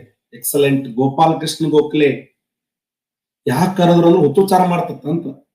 ಈಗ ಔರಂಗಜೇಬ್ ಹೆಂಗ್ ಮಾಡ್ತದ್ನಲ್ಲ, ಔರಂಗಜೇಬ್ ಒಟ್ಟ ಒಂದ್ ನಮನಿ ತಳಮಳ ತಳಮಳ ತಳಮ ಸಂಗೀತ ಅಂದ್ರೆ ಆಗಿ ಬರೋದಲ್ಲ. ಯಾರಾದ್ರೂ ಗಿಳಿ ಇಪ್ಪಳಿ ಹೇಳಿದ್ರೆ ಗಿಳಿನೂ ಒಕ್ಕಟ್ಟವ, ಆ ಗಿಳಿ ಭವಿಷ್ಯ ಅವ್ರನ್ನೂ ಒಕ್ಕಟ್ಟು ಬಿಡವ. ಯಾರ ಬಂದು ಹಾಡ ಆಡ್ತಾರ ಒಟ್ಟು ಅದು ಕಸುಂಡ್ ಮುರಿದು ಹೋಗೋದು ಬಿಡವ. ಒಟ್ಟ ಸಮಾಧಾನ ಇರಲಿಲ್ಲ ಅವಂಗ. ಜಿಂದಾಫಿರ್ ಅಂತ ಕರಿತಿದ್ರು. ಹಂಗ ಇವನು ಕೂಡ ಲಾರ್ಡ್ ಕರ್ಜನ್ ಏನ್ ಮಾಡ್ತಿದ್ದಂದ್ರ ಭಾರತವನ್ನು ಲಾರ್ಡ್ ಕರ್ಜನ್ ಏನ್ ಹೇಳ್ತಾನ ಗೊತ್ತಾ? ಜಮ್ಮು ಕಾಶ್ಮೀರದ ಶ್ರೀನಗರದಿಂದ ತಮಿಳುನಾಡಿನ ಕನ್ಯಾಕುಮಾರಿಯವರೆಗೆ ಇಂಗ್ಲೆಂಡ್ ದೇಶದ ಬಾವುಟ ಹಾರಬೇಕು. ಭಾರತ ದೇಶವನ್ನ ಆಳುವುದು ಆಜನ್ಮ ಸಿದ್ಧ ಹಕ್ಕು ಅಂತ ನಾವು ಲಾರ್ಡ್ ಕರ್ಜನ್. ಅದಕ್ಕೆ ಬಾಲಗಂಗಾಧರ ತಿಲಕ್ ಹೇಳ್ತಾನೆ, ಸಿಕ್ಕರ್ ಸಿಗಲೆ ನಿನ್ ಮೆಟ್ಟ ಹಿಡಿತ ನೋಡಿದ್ನಂತ. ಸಿಗು ನೀ ಎಲ್ಲರ ಒಂದ್ ಕಡೆ ಸಿಕ್ಕ ಸಿಗು ನನ್ ಕೈ ಒಮ್ಮೆ ಬಿಟ್ಟಾಗಲ್ಲ ಏಟ್ ಬೀಳ್ತಾವ ನನ್ಗಂತೇಳಿ. ಭಾರತ ದೇಶವನ್ನ ಆಳೋದು ಆಜನ್ಮ ಸಿದ್ಧ ಹಕ್ಕ. ಸಿಗನಿ ಎಲ್ಲರ ಒಂದ್ ಕಡೆ ಸಿಗನಿ ಅಂತ ನೀವು ಲಾರ್ಡ್ ಕರ್ಜನ್ ಹೇಳಿರ್ತಾನ. ಜಮ್ಮು ಕಾಶ್ಮೀರದ ಶ್ರೀನಗರದಿಂದ ತಮಿಳುನಾಡಿನ ಕನ್ಯಾಕುಮಾರಿಯವರೆಗೆ ಇಂಗ್ಲೆಂಡದ ಬಾವುಟ ಹಾರಬೇಕು. ಭಾರತ ದೇಶವನ್ನ ಆಳೋದು ಆಜನ್ಮ ಸಿದ್ಧ ಹಕ್ಕು ಅಂತ ಹೇಳಿರ್ತಾನ. ಎದಕ್ ಬೇಕು ಹುಚ್ಚುತ್ತಾರ ಸ್ಟೇಟ್ಮೆಂಟ್ ಕೊಡು. ಸುಮ್ಮ 5 ವರ್ಷ ಆಳ್ವಿಕೆ ಮಾಡಿ ಗಪ್ಚುಪ್ ಸುಮ್ಮ ಹೋಗೋದ್ ಬಿಟ್ಟು ಎಂತ ಹುಚ್ಚುತ್ತಾರ ಸ್ಟೇಟ್ಮೆಂಟ್. ಇವ ಹಿಂಗ್ ಸ್ಟೇಟ್ಮೆಂಟ್ ಕೊಟ್ರೆ ಇವ ಏನ್ ಮಾಡ್ತಾನ ಗೊತ್ತಾ? ಮಿಂಟೋ ವೈಸರಾಯ ಭಾರತ ದೇಶದಲ್ಲಿ ಹಿಂದೂ ಮುಸಲ್ಮಾನರ ಮಧ್ಯದಲ್ಲಿ ಕೋಮು ಸಾಮರಸ್ಯವನ್ನ ಕದಡುವಂತ ಉದ್ದೇಶಕ್ಕಾಗಿ ಚುನಾವಣಾ ಮತಗಟ್ಟೆಯನ್ನು ಕೊಟ್ಟ. ಪ್ರತ್ಯೇಕ ಚುನಾವಣಾ ಮತಗಟ್ಟೆ ಬರ್ಕೋಬೇಕು. ಪ್ರತ್ಯೇಕ ಚುನಾವಣಾ ಮತಗಟ್ಟೆ. ಪ್ರತ್ಯೇಕವಾಗಿರುವಂತ ಮುಸ್ಲಿಮರಿಗೆ ಚುನಾವಣಾ ಮತಗಟ್ಟೆ. ಏನ್ ಸರ ಚುನಾವಣಾ ಮತಗಟ್ಟೆ ಅಂದ್ರೆ ಏನು? ಈ ಉದಾಹರಣೆ ಯಾವುದೋ ಒಂದು ಜನಾಂಗಕ್ಕೆ ಅಥವಾ ಇಸ್ಲಾಂ ಜನಾಂಗ ತೆಗೆದುಕೊಳ್ಳೋಣ. ಇಸ್ಲಾಂ ಜನಾಂಗ ಪ್ರತ್ಯೇಕವಾಗಿರುವಂತ ಚುನಾವಣಾ ಮತಗಟ್ಟೆಯನ್ನು ಕೊಟ್ರೆ ಅವರೇ ಎಲೆಕ್ಷನ್ ನಿಲ್ಲೋದು, ಅವರೇ ಮತದಾನ ಹಾಕುವುದು, ಮತದಾನ ಮಾಡೋರು ಅವರೇ, ಎಲೆಕ್ಷನ್ ನಿಲ್ಲೋರು ಅವರೇ, ಗೆಲ್ಲೋರು ಅವರೇ, ಸೋಲೋರು ಅವರೇ, ಬೇರೆ ಯಾರು ಬರಂಗಿಲ್ಲ. ಇದನ್ನ ನಾವೇನಂತ ಕರಿತೀವಿ ಅಂದ್ರೆ ಭಾರತ ದೇಶದಲ್ಲಿ ಮೀಸಲು ಕ್ಷೇತ್ರ. ಮೀಸಲು ಕ್ಷೇತ್ರದ ವಿಶೇಷ ಏನಂದ್ರೆ ಅಲ್ಲಿ ಈ ಉದಾಹರಣೆ ಯಾವ್ದೋ ಒಂದು SC ಮೀಸಲು, ಅಲ್ಲಿ ಎಲ್ಲರೂ ವೋಟ್ ಮಾಡ್ತಾರೆ. ಹಂಗಲ್ಲ. ಈ ನಮ್ ಬಿಜಾಪುರ ಲೋಕಸಭಾ ಮೀಸಲ ಮತಕ್ಷೇತ್ರ ಅಲ್ಲ, ಕೋಲಾರ SC ಮೀಸಲು ಮತಕ್ಷೇತ್ರ MP, ಚಾಮರಾಜನಗರ ಮೀಸಲು ಮತಕ್ಷೇತ್ರ ಅದ. ಮೀಸಲು ಮತಕ್ಷೇತ್ರದಲ್ಲಿ ಕೇವಲ SC ಜನಾಂಗದವರು ಮಾತ್ರ ವೋಟ್ ಮಾಡಂಗಿಲ್ಲ, ಎಲ್ಲರೂ ವೋಟ್ ಮಾಡ್ತಾರೆ. ಕಲಬುರಗಿ ಇದೆ ಅಲ್ಲ, ಬಳ್ಳಾರಿ ST ಇದೆ, ರಾಯಚೂರು ಮತ್ತು ಬಳ್ಳಾರಿ ST ಅವ್ರಿಗೆ ಮಾತ್ರ ಮತದಾನ ಮಾಡ್ತಾರಲ್ಲಿ? ಇಲ್ಲ, ಎಲ್ಲಾ ಜನಾಂಗದವರು. ಇದು ಹಂಗಲ್ಲ, ಇದು ಬಾಳ ಡೇಂಜರ್. ಇದು ಅದು ಮೀಸಲಾತಿ ಓಕೆ, ಇದು ಎಷ್ಟು ಡೇಂಜರ್ ಅಂದ್ರೆ ಅವರೇ ಎಲೆಕ್ಷನ್ ಇಲ್ಲದು, ಅವರೇ ಮತದಾನ ಮಾಡೋದು, ಅವರೇ ಬೀಳುದು, ಅವರೇ ಹೇಳುದು, ಅವರೇ ಸ್ವೀಟ್ ಹಂಚೋದು, ಅವರೇ ಅಳುವುದು, ಅವರೇ ಸಮಾಧಾನ ಮಾಡೋದು. ಅಳೋರು ಅವರೇ, ನಗೋರು ಅವರೇ, ಸಮಾಧಾನ ಮಾಡೋರು ಅವರೇ. ಇಂಥ ಒಂದು ವ್ಯವಸ್ಥೆಯನ್ನ ಭಾರತ ದೇಶದಲ್ಲಿ ಈ ಮಿಂಟೋ ಮಾರ್ಲೆ ಸುಧಾರಣೆ ಅಂತ ಕರಿತೀವಿ. ಪ್ರತ್ಯೇಕವಾಗಿರುವಂತ ಚುನಾವಣಾ ಮತಗಟ್ಟೆ ಅಲ್ಲ, ಪ್ರತ್ಯೇಕವಾಗಿರುವಂತ ಚುನಾವಣಾ ಮತಗಟ್ಟೆಯ ವಿಶೇಷ ಏನು ಅಂತಂದ್ರೆ ಭಾರತ ದೇಶದಲ್ಲಿ ಮೊಟ್ಟ ಮೊದಲ ಬಾರಿಗೆ ಮುಸ್ಲಿಮರಿಗೆ ಒಂದು ವಿಶೇಷವಾದಂತ ಆದ್ಯತೆಯನ್ನು ಕೊಟ್ಟಂತ ವ್ಯಕ್ತಿ ಮಿಂಟೋ. ಆದ್ದರಿಂದ ಮಿಂಟೋನನ್ನ ಭಾರತದಲ್ಲಿ ಕೋಮುವಾದದ ಪಿತಾಮಹ ಅಂತ ಕರೀತಾರೆ. ಕೋಮುವಾದದ ಪಿತಾಮಹ. ಯಾರನ್ನ ಕೋಮುವಾದದ ಪಿತಾಮಹ ಎಂದು ಕರೆಯುತ್ತೆ? ಯಾವ ವೈಸರಾಯನನ್ನ ಕೋಮುವಾದದ ಪಿತಾಮಹ ಎಂದು ಕರೆಯುತ್ತಾರಂತೇಳಿ ಕ್ವಶನ್ ಒಗದಾನ ಸಾಕಷ್ಟು ಬಾರಿ. ಸರಿಯಾದಂತ ಉತ್ತರ ಈ ಲಾರ್ಡ್ ಮಿಂಟೋನನ್ನು ಭಾರತ ದೇಶದಲ್ಲಿ ಕೋಮುವಾದದ ಪಿತಾಮಹ ಅಂತ ಹೇಳಿ ಕರೆಯಲ್ಪಡ್ತಾರೆ. ಇನ್ನ ನಂತರ ಬಂದಂತ 1919ರ ಕಾಯ್ದೆ. What is special? ಈ 1919ರ ಕಾಯ್ದೆಗೆ ಇನ್ನೊಂದು ವಿಶೇಷ ಏನಂತಂದ್ರೆ, ಇಲ್ಲಿ ಇನ್ನೊಂದು ವಿಶೇಷ ಬಿಟ್ಟೆ ನಾನು. ಈ 1909 ಕಾಯ್ದೆಯ ಪ್ರಕಾರ ಒಂದು ಹುದ್ದೆಗೆ ಅವಕಾಶ ಕೊಟ್ರು. ಏನು ಅಂತಂದ್ರ ವೈಸರಾಯ ಕಾರ್ಯನಿರ್ವಾಹಕ ಮಂಡಳಿಯಲ್ಲಿ 1909ರ ಕಾಯ್ದೆ ಪ್ರಕಾರ ವೈಸರಾಯ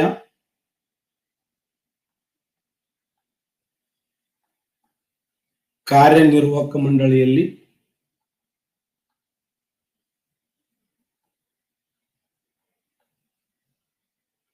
ಹ್ಯಾಂಡ್ ರೈಟಿಂಗ್ ಅರ್ಥ ಆಗ್ತಾವಿಲ್ಲ, ಅಕ್ಷರ ತಿಳಿತಾವಿಲ್ಲ.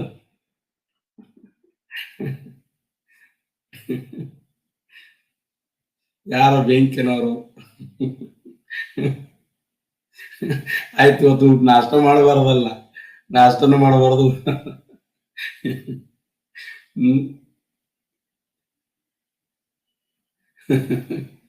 ನಮ್ ಸರ್ ಇದ್ರು ಒಬ್ರು, ಅವ್ರ ಸರಿ ಒಳಗ್ ಹೋದ್ರು ಹುಲಿ ಅಂದ್ಬಿಡು ಹುಡುಗರು. ನಾ ಸಮಾಧಾನ ಮಾಡಿ, ಸರ ಮಾಡಬಾರ್ದು, ನಡ್ರಿ ನಾಷ್ಟ ಮಾಡಾಕತ್ತೀರಿ ನಡ್ರಿ. ಗಾಡಿ ಹೊಡೆದ್ರಲಕ್ಕ 70-80 ಗಾಡಿ, ಅಷ್ಟು ಖುಷಿ ಅದು.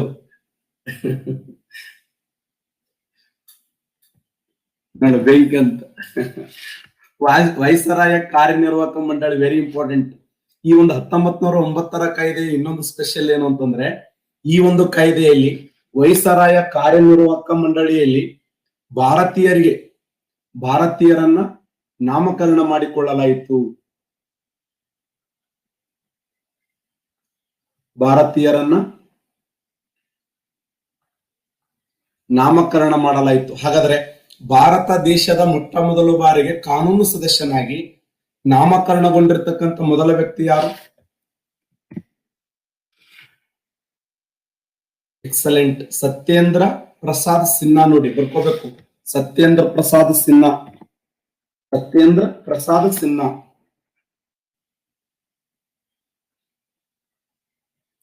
ಸತ್ಯೇಂದ್ರ ಪ್ರಸಾದ್ ಸಿನ್ಹಾ. ಇದು ಕ್ವಶನ್ ಆಗಿದೆ. ಯಾವ ಕಾಯ್ದೆಯ ಪ್ರಕಾರ ಅಂತ ಕ್ವಶನ್ ಕೇಳ್ಯಾನ. ಏನು ಅಂದ್ರೆ ವೈಸರಾಯ ಕಾರ್ಯನಿರ್ವಾಹಕ ಮಂಡಳಿಯಲ್ಲಿ ಭಾರತ ದೇಶದ ಸದಸ್ಯರನ್ನಾಗಿ ಆಯ್ಕೆ ಮಾಡಿಕೊಂಡಂತ ಕಾಯ್ದೆ ಯಾವ್ದಂದ್ರ ಮಿಂಟೋ ಮಾರ್ಲೆ ಸುಧಾರಣೆ. Point number 1. ಪಾಯಿಂಟ್ ನಂಬರ್ 2 ಏನು ಅಂತಂದ್ರೆ ಭಾರತ ದೇಶದಿಂದ ನಾಮಕರಣಗೊಂಡಿರತಕ್ಕಂತ ಮೊದಲ ವ್ಯಕ್ತಿ ಯಾರು ಅಂತ ಕೇಳಿದ್ದಾನೆ, ಸತ್ಯೇಂದ್ರ ಪ್ರಸಾದ್ ಸಿನ್ಹಾ. ಸತ್ಯೇಂದ್ರ ಪ್ರಸಾದ್ ಸಿನ್ಹಾ ಅನ್ನುವಂತ ವ್ಯಕ್ತಿ. ಈ ಎರಡು ಅಂಶಗಳು 1909 ಕಾಯ್ದೆಯ ಸ್ಪೆಷಾಲಿಟಿ. ಇನ್ನು ನಂತರ ಕಾಯ್ದೆ ಯಾವ್ದಂದ್ರೆ 1919 ಕಾಯ್ದೆ. ಈ 1919 ಕಾಯ್ದೆಗೆ ಏನಂತ ಕರೀತಾರಂದ್ರ ಮಾಂಟಿಗೋ ಚೆಮ್ಸ್ಫರ್ಡ್ ಕಾಯ್ದೆ ಅಂತ ಕರೀತಾರೆ. ಮಾಂಟಿಗೋ, ಇದು ಕ್ವಶನ್ ಕೇಳಿದ್ದಾನೆ, ಮಾಂಟಿಗೋ ಚೆಮ್ಸ್ಫರ್ಡ್ ಕಾಯ್ದೆ. ಚೆಮ್ಸ್ಫರ್ಡ್ ಕಾಯ್ದೆ, ಮಾಂಟಿಗೋ ಚೆಮ್ಸ್ಫರ್ಡ್ ಕಾಯ್ದೆ.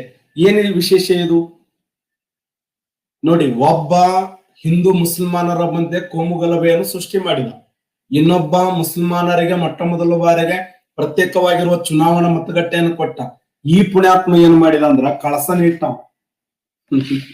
ಒಬ್ಬ ತಳಪಾಯ ಹಾಕಿದ, ಒಬ್ಬ ಗುಡಿ ಕಟ್ಟಿದ. ಈ ಪುಣ್ಯಾತ್ಮ ಏನಂದ್ರ ಕಳಸ ಇಟ್ಟ. ಇವ ಏನ್ ಮಾಡಿದ ಗೊತ್ತಾ, ಇದ್ದೋರು ಇಲ್ಲಾರು ಅಷ್ಟು ಮಂದಿ ಮೀಸಲಾತಿ ಕೊಟ್ಬಿಟ್ಟ. ಕರೆದ ಎಲ್ಲರಿಗೆ ಬರ್ರಿ, ನೀವು ಬರ್ರಿ, ನಾ ಬರ್ರಿ. ಯಾರು?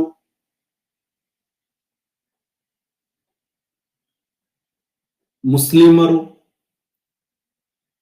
ಜೈನರು, ಸಿಖ್ಖರು ಅಲ್ಲ, ಜಾತ್ರೆ ಆದಂಗ ಎಲ್ಲರಿಗೆ ನೀವು ಬರ್ರಿ, ನೀವು ಬರ್ರಿ. ಎಲ್ಲಾ ಜನಾಂಗದವರಿಗೆ, ಮುಸ್ಲಿಮರ ಜೊತೆಗೆ ಯುರೋಪಿಯನ್ನರಿಗೆ, ಸಿಖ್ಖರಿಗೆ, ಜೈನರಿಗೆ, ಆಂಗ್ಲೋ ಇಂಡಿಯನ್, ಆಗ್ಲೇ ಆಂಗ್ಲೋ ಇಂಡಿಯನ್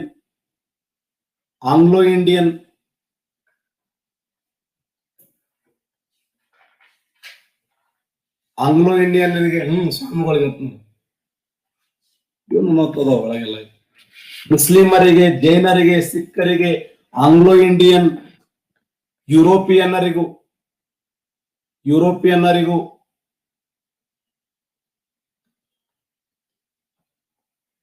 ಯುರೋಪಿಯನ್ನರು, ಕ್ರಿಶ್ಚಿಯನ್ನರು,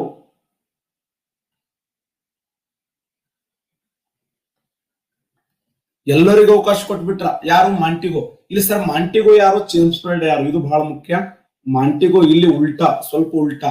ಅಲ್ಲಿ ಮಿಂಟೋ ವೈಸರಾಯಿ ಇದ್ದ. ಮಿಂಟೋ ಮಾರ್ಲೆ ಅನುಕ್ರಮವಾಗಿತ್ತು. ವೈಸರಾಯಿ ಹುದ್ದೆ ಕಾರ್ಯದರ್ಶಿ. ಇಲ್ಲಿ ಉಲ್ಟಾ, ಮಾಂಟಿಗೋ ಕಾರ್ಯದರ್ಶಿ, ಚೆಮ್ಸ್ಫರ್ಡ್ ವೈಸರಾಯ. ಬರ್ಕೋಬೇಕು ನೀಟಾಗಿ. ಚೆಮ್ಸ್ಫರ್ಡ್ ಅನ್ನುವಂತ ವ್ಯಕ್ತಿ ವೈಸರಾಯ ಆದ್ರ, ಮಾಂಟಿಗೋ ಅನ್ನುವಂತ ವ್ಯಕ್ತಿ ಕಾರ್ಯದರ್ಶಿ. ಮಾಂಟಿಗೋ ಕಾರ್ಯದರ್ಶಿ, ಚೆಮ್ಸ್ಫರ್ಡ್ ವೈಸರಾಯ. ಇಲ್ಲಿ ವಿಶೇಷ ಏನು ಅಂತಂದ್ರೆ ಎಲ್ಲಾ ಜನಾಂಗದವರಿಗೆ, ಎಲ್ಲಾ ಗುಂಪಿನ ಜನಾಂಗದವರಿಗೆ ಇಲ್ಲಿ ಅವಕಾಶವನ್ನು ಕೊಡಲಾಯಿತು. ಯಾರು? ಮುಸ್ಲಿಮರು, ಜೈನರು, ಸಿಖ್ಖರು, ಆಂಗ್ಲೋ ಇಂಡಿಯನ್, ಯುರೋಪಿಯನ್ನರು, ಕ್ರಿಶ್ಚಿಯನ್ನರು, ಪ್ರತಿಯೊಬ್ಬರಿಗೆ ಏನ್ ಮಾಡಲಾಯಿತು ಅಂದ್ರೆ ಮೀಸಲಾತಿಯನ್ನ ಒದಗಿಸಲಾಯಿತು. ನೋಡಿ, ಆತನನ್ನು ಕೋಮುವಾದದ ಪಿತಾಮಹ. ಈತ ಅದನ್ನು ಮುಂದುವರಿಸ್ಕೊಂಡು ಬಂದ. ಮಿಂಟೋ ಕೋಮುವಾದದ ಪಿತಾಮಹ ಆದ್ರ, ಚೆಮ್ಸ್ಫರ್ಡ್ ಏನ್ ಮಾಡಿದ ಅಂದ್ರ ಎಲ್ಲಾ ವರ್ಗದ ಜನಾಂಗದವರಿಗೆ, ಎಲ್ಲಾ ಗುಂಪಿನ ಜನಾಂಗದವರಿಗೆ ಮೀಸಲಾತಿಯನ್ನು ಕೊಡುವಲ್ಲಿ ಯಶಸ್ವಿಯಾಗಿರುವಂತ ವ್ಯಕ್ತಿ ಈತನ. ಈ ಒಂದು ಕಾಯ್ದೆ ಇನ್ನೊಂದು ಸುಧಾರಣೆ. ನಾಳೆ ಕ್ವಶನ್ ಕೇಳ್ತಾನೆ, ಇಂಗ್ಲೆಂಡ್ ದೇಶದಲ್ಲಿ ಜಾರಿಗೆ ಬಂದ 1919 ಕಾಯ್ದೆಗೆ ಏನೆಂದು ಕರೆಯುತ್ತಾರೆ? ಇಂಗ್ಲೆಂಡ್ ದೇಶದಲ್ಲಿ ಜಾರಿಗೆ ಬಂದ 1919 ಕಾಯ್ದೆಯನ್ನ ಮಾಂಟಿಗೋ ಚೆಮ್ಸ್ಫರ್ಡ್ ಕಾಯ್ದೆ ಅಂತ ಕರೀತಾರ. ಈ ಮಾಂಟಿಗೋ ಚೆಮ್ಸ್ಫರ್ಡ್ ಕಾಯ್ದೆಯ ಮಾಂಟಿಗೋ ಅನ್ನುವಂತ ವ್ಯಕ್ತಿ ಕಾರ್ಯದರ್ಶಿ ಆದ್ರೆ, ಚೆಮ್ಸ್ಫರ್ಡ್ ಅನ್ನುವಂತ ವ್ಯಕ್ತಿ ವೈಸರಾಯ. ಎಲ್ಲಾ ಗುಂಪಿನ ಜನಾಂಗದವರಿಗೆ, ಎಲ್ಲಾ ಸಮುದಾಯದ ಜನಾಂಗದವರಿಗೆ ಇಲ್ಲಿಗೆ ಅವಕಾಶ ಸಿಕ್ಕಿದ್ದು ವಿಶೇಷ. ಇನ್ನ ಪ್ರಥಮ ಬಾರಿಗೆ ಕೇಂದ್ರದಲ್ಲಿ ದ್ವಿಸದನ ಶಾಸಕಾಂಗ ರಚನೆ ಆಯಿತು. ಈ ಒಂದು ಕಾಯ್ದೆ ಪ್ರಕಾರ ಬೈ ಕೆಮರಲ್ ಅಂತ ಕರಿತೀವಲ್ಲ ನಾವು, ಬೈ ಕೆಮರಲ್. ಮೊಟ್ಟ ಮೊದಲ ಬಾರಿಗೆ ದ್ವಿಸದನ ಶಾಸಕಾಂಗ ಪದ್ಧತಿ,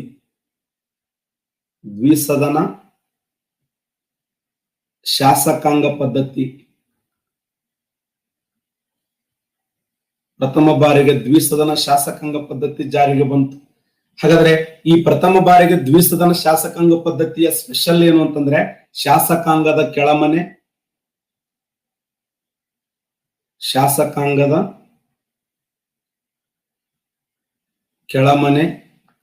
ಮತ್ತು ಶಾಸಕಾಂಗದ ಮೇಲ್ಮನೆ ಅಂತ ಎರಡು ಸಮೂಹಗಳು ಉಟ್ಕೊಂಡು legislative assembly, council of states ಅಂತ ಕರಿತೀವಿ.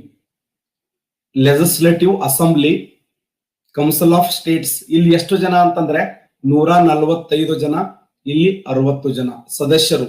145, ಇಲ್ಲಿ 60. ಶಾಸಕಾಂಗದ ಕೆಳಮನೆ ಮತ್ತು ಶಾಸಕಾಂಗದ ಮೇಲ್ಮನೆ. ಮೊಟ್ಟ ಮೊದಲ ಬಾರಿ ಕೇಂದ್ರದಲ್ಲಿ ಈ ಬೈಕೆಮರಲ್ ದ್ವಿಸದನ ಶಾಸಕಾಂಗ ಪದ್ಧತಿಯನ್ನು ಜಾರಿಗೆ ತಂದಂತ ಕಾಯ್ದೆ ಯಾವ್ದು ಕೇಳ್ತಾನೆ? 1919 ಕಾಯ್ದೆ. ಬರ್ಕೋಬೇಕು. ಅಷ್ಟೇ ಅಲ್ಲದೆ 2 ಪಟ್ಟಿಗಳು ಜಾರಿಗೆ ಬಂದು, ಒಂದು ಕೇಂದ್ರ ಪಟ್ಟಿ, ಇನ್ನೊಂದು ಯಾವ್ದಪ್ಪ ಅಂತಂದ್ರೆ ಒಂದು ಕೇಂದ್ರ ಪಟ್ಟಿ, ಇನ್ನೊಂದು ಪ್ರಾಂತೀಯ ಪಟ್ಟಿ. ಕೇಂದ್ರ ಪಟ್ಟಿ ಮತ್ತು ಪ್ರಾಂತೀಯ ಪಟ್ಟಿ. ಇಲ್ಲಿ ಯಾವ ಪಟ್ಟಿ ಜಾರಿಗೆ ಬರಲಿಲ್ಲ ಅಂದ್ರೆ ಸಮವರ್ತಿ ಪಟ್ಟಿ ಜಾರಿಗೆ ಬಂದಿಲ್ಲ. ಸಮವರ್ತಿ ಪಟ್ಟಿ ಜಾರಿಗೆ ಬಂದಿದ್ದಲ್ಲಿ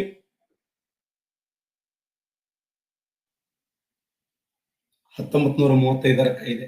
ಇದೇ ಬಹಳಷ್ಟು ಕನ್ಫ್ಯೂಸ್ ಮಾಡುದು. ನಿಮ್ಗೆ ಅತಿ ಹೆಚ್ಚು ಕನ್ಫ್ಯೂಸ್ ಆಗೋದಂದ್ರ ಮಾಂಟಿಗೋ ಚೆಮ್ಸ್ಫರ್ಡ್ ಕಾಯ್ದೆ ಹಾಕ್ಬೇಕು, ಇನ್ನು 1935 ಕಾಯ್ದೆ ಹಾಕ್ಬೇಕು. ಅಲ್ಲ ಅನಿಸದ ಇಲ್ಲೋ? ಯಾವ್ದು ಹಾಕಬೇಕಪ್ಪ ಇದು ಅನಿಸ್ಬಿಡುತ್ತ ನಮ್ಗೆ. ಲೋಕಸೇವಾ ಆಯೋಗ ಸ್ಥಾಪನೆ ಆಗಿದ್ದು ನೋಡಿ 1935 ಅಂದ್ರಲ್ಲ ರಾಂಗ್. 1919 ಲೋಕಸೇವಾ ಆಯೋಗ ಸ್ಥಾಪನೆ ಆಗಿದ್ದು 1919.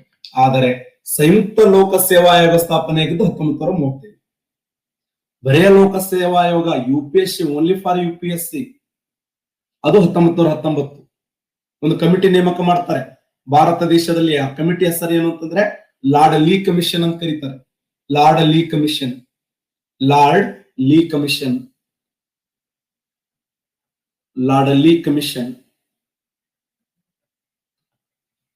ಲೀ ಕಮಿಷನ್ ಪ್ರಕಾರ ಯಾವ ವರ್ಷ ಅಂದ್ರೆ 1926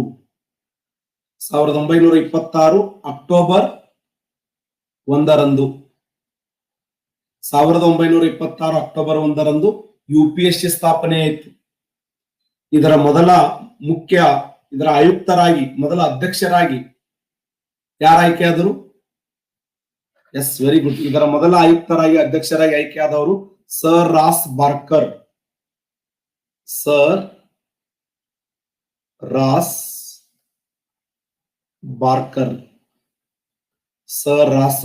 ನೆನ್ಪಿಡಿ. ಸರ್ ರಾಸ್ ಬಾರ್ಕರ್ ಅನ್ನುವಂತ ವ್ಯಕ್ತಿ ಮೊಟ್ಟ ಮೊದಲ ಬಾರಿಗೆ ಇದರ ಅಧ್ಯಕ್ಷರಾಗಿ ಆಯ್ಕೆಯಾದರು. ಇನ್ನೊಂದ್ಸ ರಿಪೀಟ್ ಮಾಡ್ಲಿ. 1919 ಕಾಯ್ದೆಯ ಪ್ರಕಾರ 1919 ಕಾಯ್ದೆ ಪ್ರಕಾರ ಓಕೆ, ಬರ್ಕೊಳ್ಳಿ. ಸಿಟ್ಟಿಗೆ ಎಲ್ಲ ಹೋಗ್ಬೇಡ್ರಿ, ಆಯ್ತು, ಸಮಾಧಾನ ಸಾಕಸ್ರಿ. ನಾನು ಬರ್ಲಿಕತ್ತೀನಿ, ಅಲ್ಲಿ ಬರದು ಎಕ್ಸ್ಪ್ಲೈನ್ ಮಾಡ್ತೇನೆ. ಸುಮ್ ನೀವು ಬರ್ಕೊಳ್ಳೋದಾಗಿಲ್ಲ, ನಿಮ್ ಮನೆ ಬರ ಹತ್ತಿರ ಒಳಗೆ ಹೇಳಿದ ಸುಮ್ ಏನ್ ಹೇಳ್ತೀನಿ ಅದು ಬರ್ಕೊಳ್ಳೋದಾಗಿ ನಾ ಬರದ್ ಎಕ್ಸ್ಪ್ಲೇನ್ ಮಾಡ್ತೀನಿ.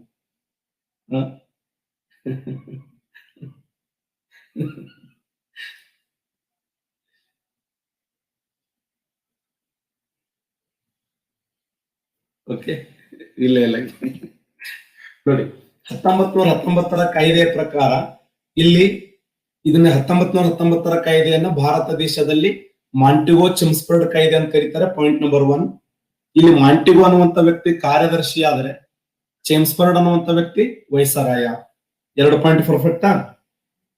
ಓಕೆ. ಉಲ್ಟಾ ಅಲ್ಲಿ ಮಿಂಟೋ ವೈಸರಾಯ ಇದ್ದ, ಮಾರ್ಲೆ ಕಾರ್ಯದರ್ಶಿ ಇದ್ದ. ಎಲ್ಲಿ? ಅಲ್ಲಿ 1919 ಕಾಯ್ದೆ ಪ್ರಕಾರ ಮಿಂಟೋ ಯಾರು ಬಿದ್ದಿರಿಪ್ಪ ಅನ್ನೋರು ಅಲ್ಲಿ ಎಲ್ಲಿ ಅಂದ್ರೆ 1919 ಕಾಯ್ದೆ ಪ್ರಕಾರ.